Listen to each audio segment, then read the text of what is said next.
You will hear two urban planning students, called Carla and Rob, discussing their presentation on cities built by the sea, following instructions from their tutor. First, you have some time to look at questions 21 to 25.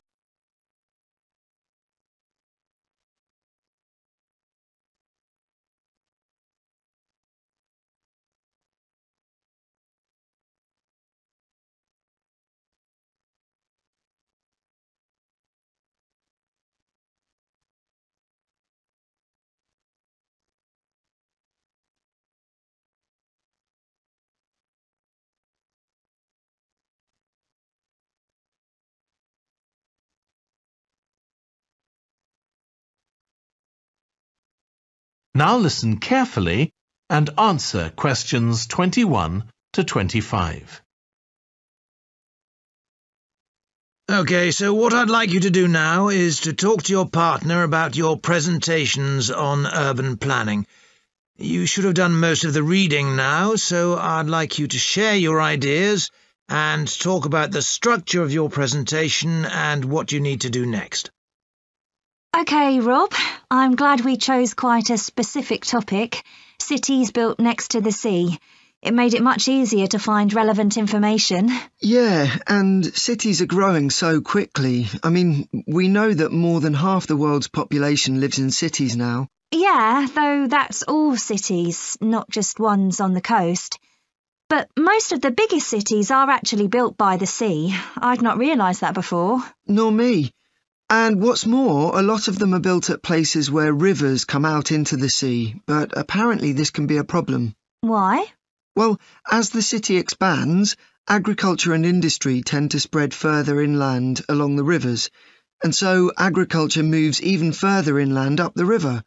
That's not necessarily a problem, except it means more and more pollutants are discharged into the rivers.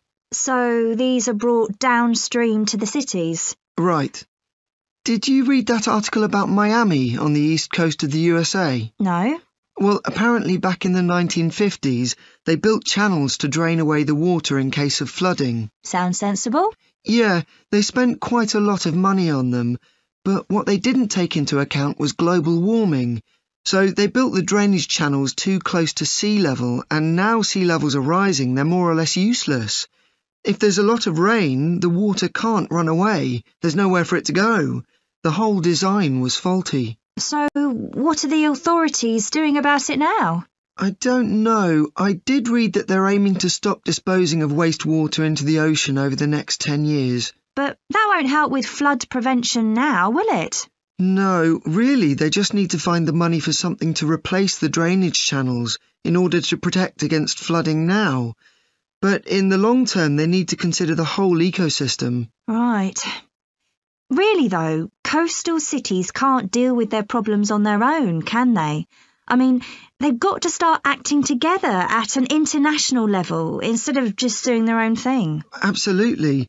The thing is, everyone knows what the problems are, and environmentalists have a pretty good idea of what we should be doing about them, so they should be able to work together to some extent.